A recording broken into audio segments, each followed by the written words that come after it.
ပုံတူပကြီးအတွက်အောက်လိုင်းကောက်နီ grid ရှာနီမေးထားတဲ့သူတွေရှိလို့ပါရှင် grid ရှာတဲ့ application လေးတွေအများကြီးတဲ့ကဒါလေးကိုသုံးပါတယ် Play Store ထဲကိုဝင်ပြီးတော့ grid marker for drawing ဆိုပြီးတော့ရိုက်ရှာလို့ရပါတယ်ဒါလေးကိုအရင်ဆုံး install လုပ်လိုက်ပါနော် internet line ဖွင့်စရာမလိုပါဘူးဒီထဲကိုဝင်ပြီးသွားရင်ကိုယ့်ရဲ့ gallery တွေကပုံကိုသုံးမှဖြစ်တဲ့အတွက်ကြောင့် select ရေးပေးရှားကိုရွေးပါတယ်ကြော်ညာပေါ်လာရင်ကြက်ချေကနှိပ်လိုက်ပါနော် gallery တွေကဒီပုံလေးကိုနမူနာပြမယ်နော်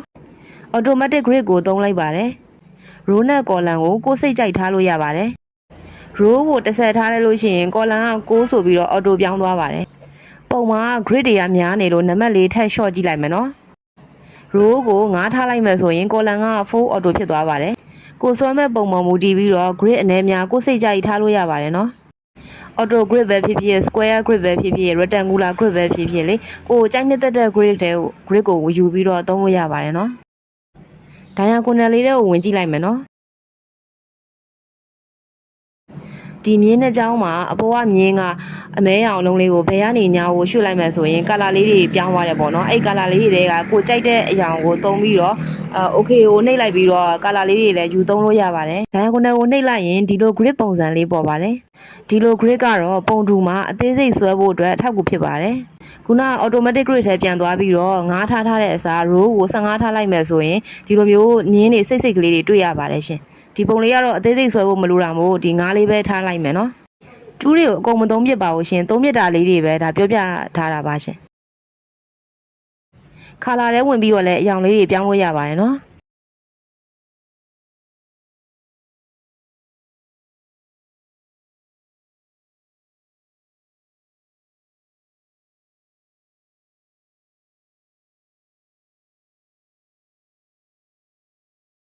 အရောင်လေးမထည့်ချင်တော့ရင် cancel လေးနှိပ်လို့ရပါတယ်ရှင်ပုံမှာ grid line တွေကအရန်ရှုပ်နေတယ်ဆိုရင်လေ label လေးတက်လို့ရပါသေးရဲ့နော် label ရဲ့ size လေးကို minimum နဲ့ maximum ပေးထားပါတယ်ကိုကြိုက်သလိုထားလို့ရပါတယ်စက်လုံးအကြီးသေးပေါ့နော်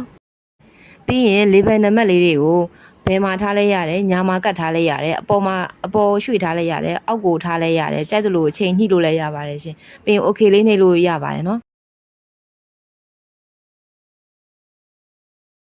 label လေးပြန်ပြောင်းရှင်တယ်ဆိုရင် label ကိုတစ်ခါထပ်နှိပ်လိုက်ရင်ပြန်ပြောက်သွားပါတယ်ရှင်သူ့ဘေးက thickness လေးတွေကိုဝင်ကြည့်လိုက်မယ်နော် grid line တွေရဲ့အထူပါကိုရွေးတာပါ2နဲ့3မှာထားရင်တော့မြင်းတွေကပို့ပြီးတော့ထူသွားမယ်1မှာထားရင်တော့ခက်မိတ်မိတ်လေးဖြစ်ပါတယ် grid ချဖို့အတွက်ဒီလောက်ဆိုရင်အဆင်ပြေပါတယ်ရှင်ကျန်တဲ့2တွေကတော့ကိုယ့်ဟာကိုဝင်ပြီးတော့စမ်းသုံးကြည့်ပေါ့နော်